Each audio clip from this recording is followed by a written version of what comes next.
Massive sell-off. It started on Friday, continued on Monday. The Dow dropping a stunning 876 points on Monday. The Nasdaq losing almost 5% of its value in a single day. And for more on what this means, let's bring in business and markets analyst and Newsmax contributor Seth Denson. Good morning, Seth. Seth, good to have you back. Morning, y'all. You've had a busy morning, my friend. Yeah, we're keeping you busy.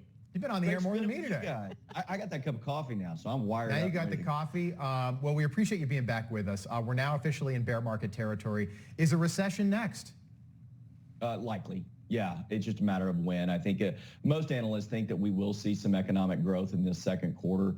But that being said, I think a recession is certainly around the corner. I don't speak in absolutes, so I don't want to say it's imminent or guaranteed, but it's highly likely. So around the corner, do you mean like 2023 for a second quarter, or as early as fourth quarter? I know you can't predict it. I think, predicting it is a little bit difficult, but I think we probably do see it. If we don't see it by the end of 2022, we'll see it probably first part of 2023. It's really going to rely on, or have a lot of impact, is going to be based on energy prices. If we can get that under control, there's a chance we could stave it off. As at this point, the jobs market is the only thing really keeping us from going into a recession. Right. That's the last, we'll call it domino to fall. If that starts to fall and jobs start sinking, we're in trouble. Okay, so inflation's at 8.6%, hasn't been that high since December 1981. Ronald Reagan had just taken over. People forget early Ronald Reagan. It took us a while to recover from the mistakes of the Carter administration. We were in a recession for the first few years of the 1980s. If we do get into a recession, whenever that starts, how long does it last?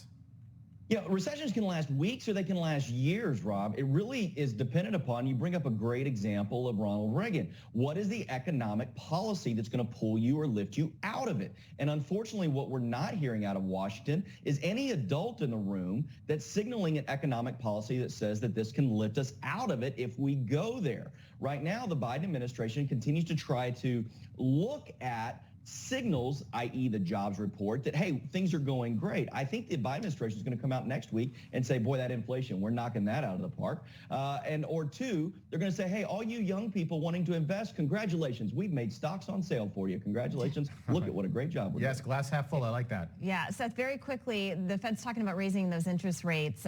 Is that going to make a difference? Not at this point. It's too late. I mean, it may make a little bit of a dent, but at this point, they should have started that a long time ago. We needed them to do that. They didn't. Now what's going to need to happen is we need energy prices to come down. That is going to be the key factor in getting inflation under control. Unbelievable. It's amazing that the NASDAQ, the Dow, and the S&P are all below where they were on Inauguration Day. And Joe Biden keeps talking about how good the market is. Well, can't use that one anymore either, Mr. President. Seth Denson, good to see you. Thanks for your time this morning. We appreciate it. Thank you. Thanks, y'all.